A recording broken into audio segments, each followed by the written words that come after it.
한국은행이 사상 처음으로 한국판 양적 완화를 선언했습니다. 정부가 무려 100조 원이라는 액수의 기업 구호 긴급 자금 대책을 발표한 데 이은 초대형 부양책입니다.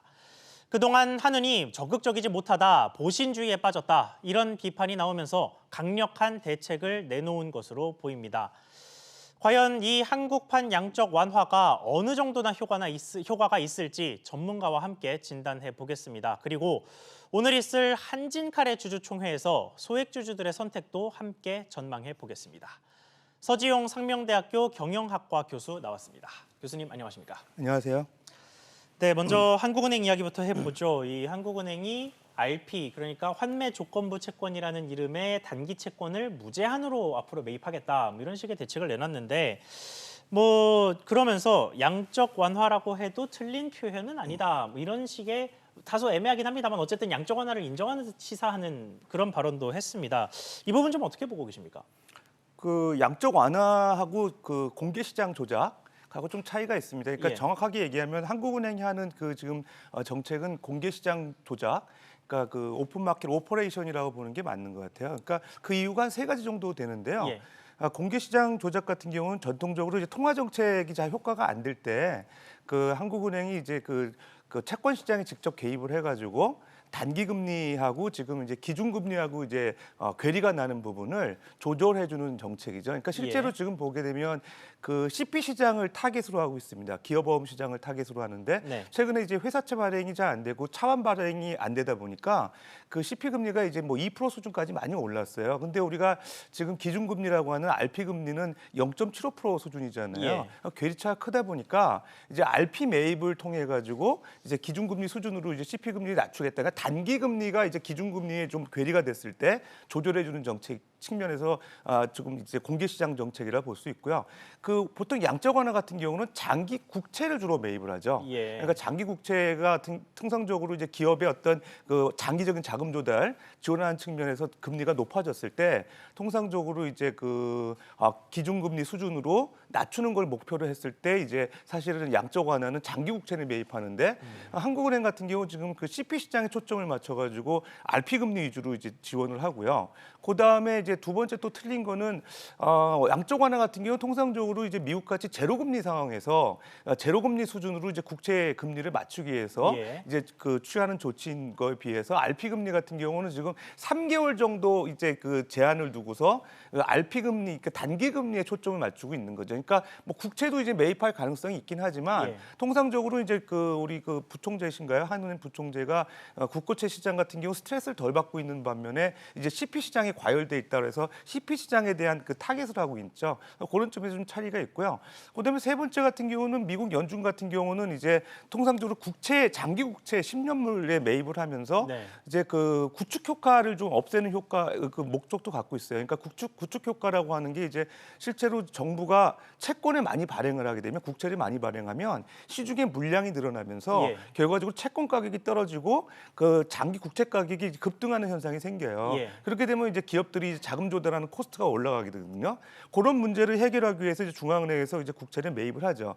근데 지금 같은 경우는 사실 그 어떻게 보면 우리나라가 또 적자 국채를 그동안에 올해 한 60조 원 정도 발행을 해서 전년 대비 한 그 2배 이상 증가한 상황이기 때문에 구축 효과가 있어요. 그러니까 구축 효과가 늘어나게 되면 기업들의 그 자금 조달 코스트가 올라가 가지고 결과적으로는 이제 기업들 같은 투자를 좀 기피하는 현상이 생기거든요. 네. 그런 효과를 이제 그 한은이 예를 들어서 타겟팅을 해서 우리나라 국고채 10년물을 갖다가 이제 기준금리 수준을 제로금리 수준을 낮추겠다 이렇게 선언을 하고서 지속적으로 매입한다 그러면 한국형 양적 완화가 맞는데 실제적으로 지금 단기 금리에 초점을 맞추고 CP 금리를 좀 그 기준금리를 안정화시킨다는 측면에서 제가 볼 때 공개시장 조작 정책의 일환이 아닌가 생각이 됩니다. 그렇다면 강도가 세지기는 했지만 근본적인 방식을 바꾼 것은 아니기 때문에 공개시장 조작에서 양적 완화로 넘어갔다고 보기는 좀 어렵다라고 해석을 하고 그렇습니다. 계시는 것 같은데요.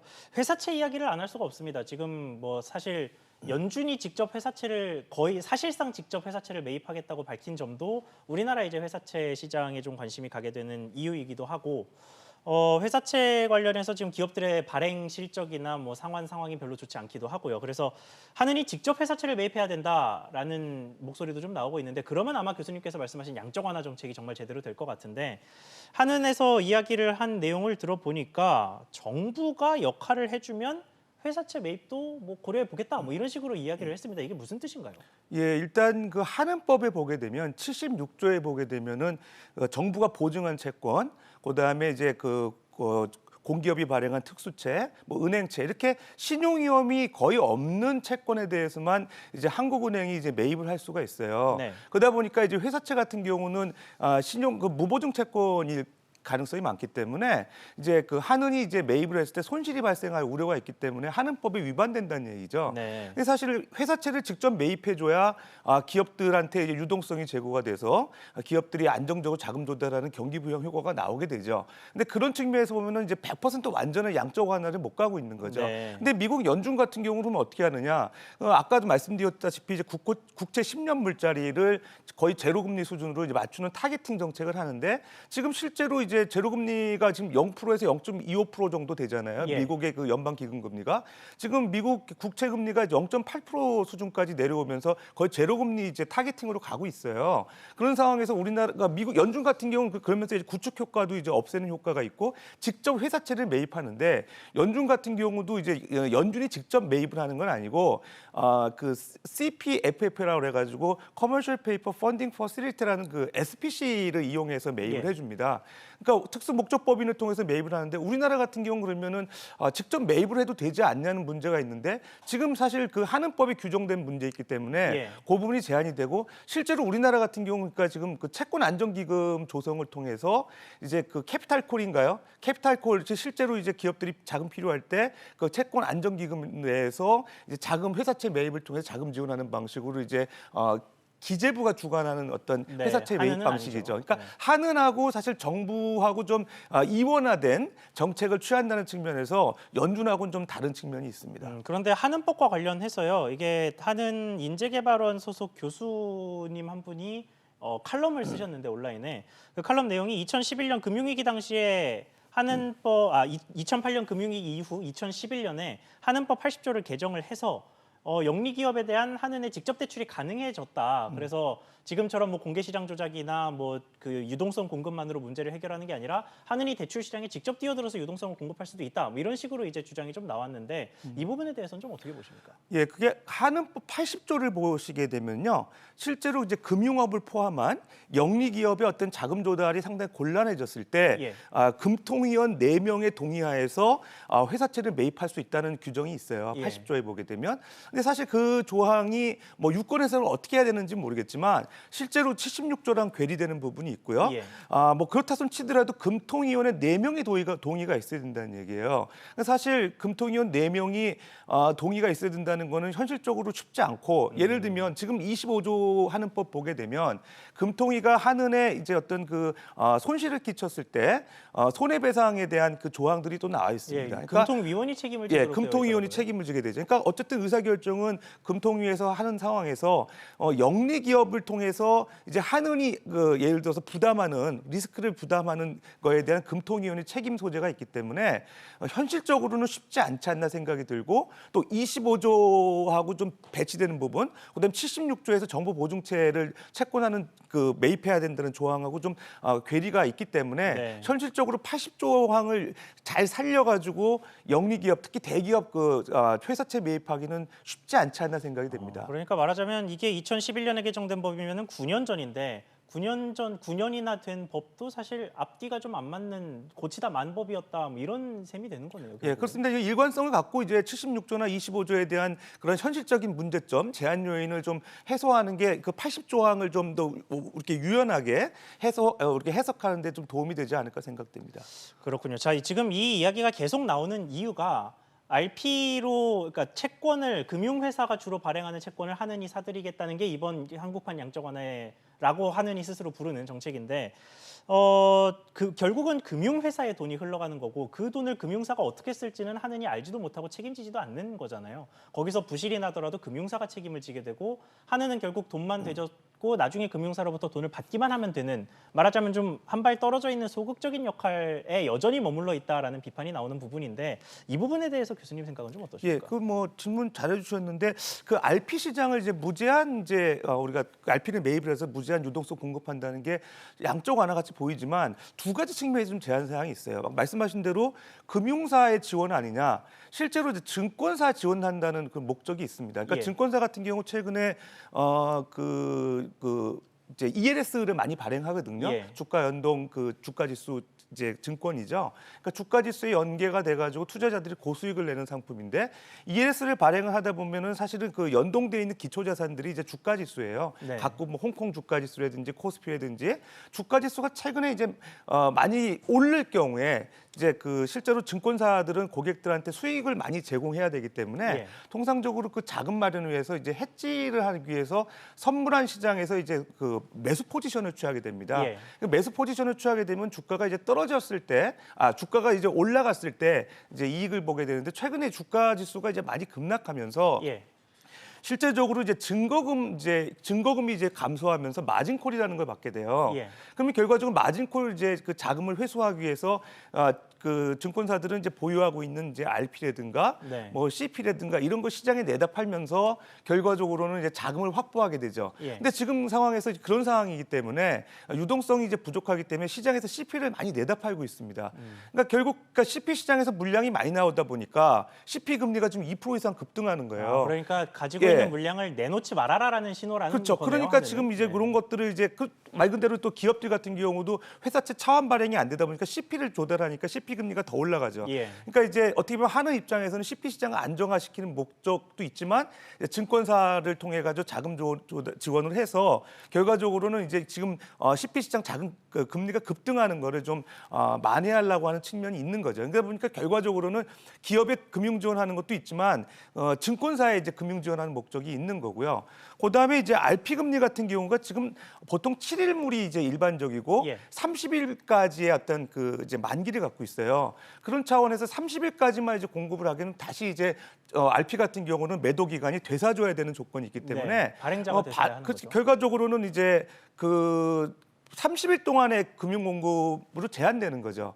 그럼 이제 국채를 이제 그 매입을 해가지고 공급해 주는 거에 비해서는 상당히 기간에 제한이 있다는 측면에서 RP 매입하는 게 사실은 이제 양적 완화로 볼 때는 한 2% 정도 부족하지 않나 생각이 되는 거죠.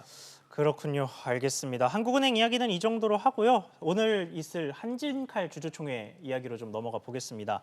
이게 사실 참 오랜 기간 동안 관심을 받아왔고 이 지분율이 이제까지는 좀 비슷비슷해서 뭐 결전의 날이 오늘이 될 것이다 뭐 이런 식의 전망도 나왔는데 직전에 며칠 사이에 좀 김이 확 죽은 모양새입니다. 사실상 조원태 회장이 승리를 한다고 봐야겠죠. 예, 뭐 거의 기정사실화된 것 같습니다. 그러니까 기존에 이제 그 조원태 회장하고 조현아 부사장 측의 지분 구조를 보게 되면 조현태 지금 그 회장 같은 경우는 지금 37.49%를 이제 지분을 갖고 있었어요. 예. 거기 보면은 이제 그 조현태 그 지금 사장이 6.52%에다가 이제 그 가족 그 지분까지 포함하면 18.3%. 그렇죠. 그다음에 이제 우호 지분까지 이제 반영을 하게 되면은 실제로 거기에 이제 여러 가지 그 뭐 카카오라든가 그다음에 델타항공 이런 그 지분들이 다 있기 때문에 예. 결과적으로 한 37.49%로 집계가 됐었어요. 그렇죠. 그러니까 조현아 측 같은 경우는 지금 31% 이상이 됐었는데 지금 거기에 보면 삼자연합 측에 보면은 이제 반도건설이 지분이 8.2% 정도 됐었는데 네.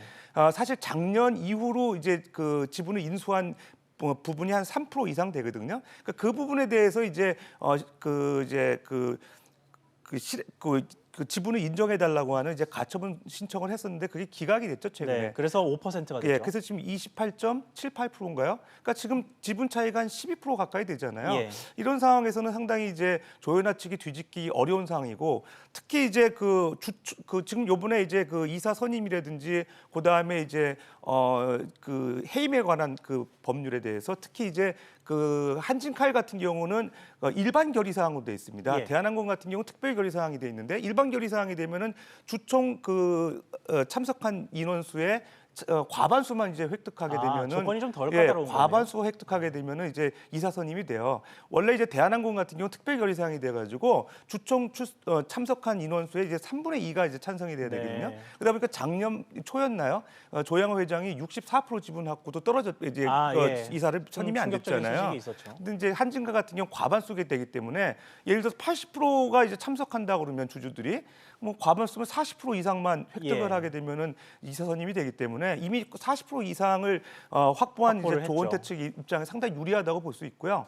이제 관건은 이제 소액주주입니다. 소액주주들이 그래도 이제 30% 이상 지분을 갖고 있기 때문에 예. 어떤 이제 표심을 이제 보여주느냐에 따라 다르겠지만 대체적으로 국민연금이 이제 한 3% 정도 지분 갖고 있는 상황에서 조원태를 지지하는 입장에서 소액주주가 굳이 이제 조현아 측을 지지할 그런 이유는 특별히 없다고 그렇죠. 봤을 때 주가가 부양될 거라는 뭐 없다고 뚜렷한 봤을 기대감도 때 없고요. 제가 볼 때는 이제 조현태 회장 입장에 상당히 이제 승기를 잡지 않아 생각이 됩니다.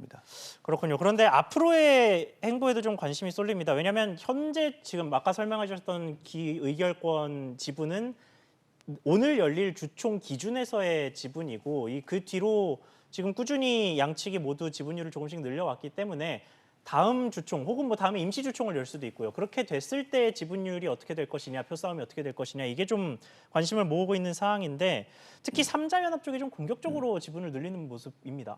예, 일단 뭐 오늘 주총에서는 조현태 회장 측이 이제 승기를 잡아서 이사 선임이라든지 이런 원하는 이제 어떤 그 안들이 이제 통과가 된다 하더라도 예. 결과적으로 이제 그 삼자연합 측하고의 그 어떤 그 이제 경영권 분쟁은 장기화될 가능성이 있어요. 네. 지금 삼자연합 측 같은 경우 지금 KCGI 펀드하고 그다음에 이제 반도건설 측이 이제 지분을 공격적으로 늘리고 있죠. 특히 이제 반도건설이 이제 8.2% 정도 지분을 갖고 있는 상황에서 16% 이상 지분이 늘어났어요. 그래서 결과적으로 지금 42.13%의 지분을 갖고 있습니다. 예. 그러니까 오히려 지금 현재 조원태 측보다 네. 훨씬 훨씬 많은 거죠.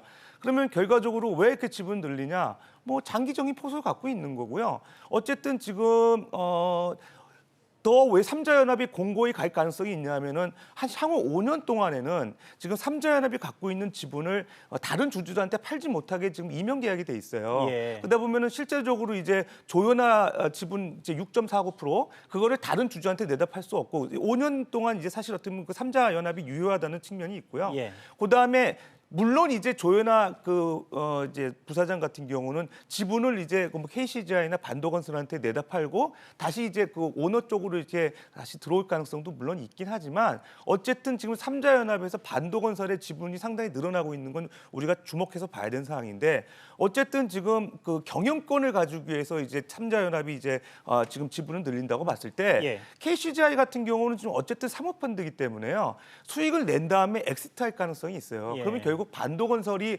남아서 경영 그 어떤을 확보한다고 봤을 때 그 내부적으로 반도건설의 어떤 경영권 확보를 위해서 좀 이제 지분을 늘리고 밀어주는 게 아니냐 그런 생각도 해볼 수 예기치 않은 있는 거죠. 인수 작업이 될 수도 있다는 말씀이신 건가요, 그러면? 그렇죠. 그러니까 반도건설이 지분을 이제 배 이상 늘고 있는 상황이고 이제 KCGI가 이제 사모펀드로서 어떤 엑시트 플랜을 갖고 있는 상황에서 조현아 측 같은 경우는 자금이 부족하기 때문에 지금 6.49%에서 지분 늘리기 쉽지 않거든요. 예. 그렇다 그러면 경영권을 이제 반도건설이 가지면서 삼자연합이 이제 어떤 그 반도건설 위주로 이제 경영권을 재편성하면서 계속 그 어떤 조원태 회장 측이랑 경영권 분쟁에서 이제 장기전으로 가지 않을까 이런 시나리오도 한번 생각해 볼 수 있을 것 같습니다. 그렇군요. 자, 그런데 지금 한진칼의 가장 주요 계열사인 대한항공 이게 지금 뭐 조원태 회장의 뭐 이사 연임 안건 이런 것들로 좀 관심이 쏠려 있지만 대한항공의 상황이 그렇게 좋지 않거든요. 이 주주총회에서 뭐 이사 연임만 결정하고 끝내야 될 사안은 아닌 것 같습니다. 그래서 대한항공이 지금 신용 등급도 부정 검토 대상으로 올라와 있어서 뭐 자금 사정도 좋지 않고 실적도 좋지 않을 것으로 보이는데 이걸 타개하기 위해서 주주총회에서 좀 논의를 해야 되는 게 있다면 어떤 게 있겠습니까? 예, 일단 뭐 트리플 B 플러스, 트리플 B 신용 평가 기관마다 이제 뭐 적격 등급 정도는 이제 매기고 있는데 문제는 최근에 이제 신용 등급 그 하향과 관련된 와칭 리스트에 이제 올라가 있죠. 예. 그러니까 계속 모니터링 하겠다는 겁니다. 사실 신용 등급이 낮아질 가능성이 있어서 우려되는 부분이고요. 특히 이제 그 대한항공 같은 경우는 이제 부채 비율이 높죠. 지금 한 869% 정도 되다 보니까 상당히 높은 수준이고 그럼에도 불구하고 항공업계가 대체적으로 그 고정 자산을 이제 담보로 해서 대출을 많이 하기 때문에 부채 비율은 높아요. 그렇지만 좀 지나치게 높은 게 문제가 되죠. 그러다 보니까 이제 그 재무구조 개선에 이제 초점이 맞춰져 있는 것 같습니다. 재무구조 개선을 위해서는 사실 그 유휴 자산을 좀 처분을 해야 되고 무엇보다 중요한 게 이제 그 증자를 해야 됩니다. 증자를 해야 되기 위해서는 이제 유상증자 지금 원활히 이루어져야 되고요. 그런 문제가 이제 쉽지 않은 게 이제 대한항공 측의 고민인 거예요.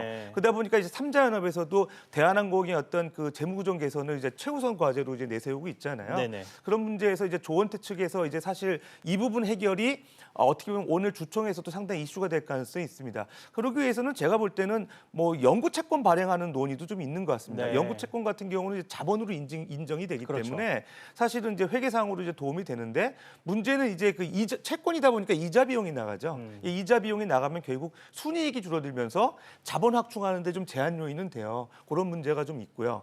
그 다음에 이제 그 대한항공 같은 경우에 또 이제 사실 어떻게 보면 주력 기업이다 보니까 어떻게 보면 이익을 좀 극대화하면서 이제 자본 확충하는데도 기여를 해야 되느냐 이런 고민도 있는 거죠. 최근에 이제 항공업계가 너무 이제 어렵다 보니까 여러 가지로 이제 그 단기간에 대한항공이 이제 점프업하기는 좀 어려운 상황에서 뭐 한진칼의 어떤 그 경영 이슈로서 대한항공의 문제는 상당히 장기적인 어떤 고려 사항이 되지 않을까 생각이 됩니다. 네, 알겠습니다. 오늘 말씀 여기까지 듣겠습니다. 지금까지 서지용 상명대학교 교수와 이야기 나눠봤습니다. 교수님 오늘 말씀 감사합니다. 감사합니다.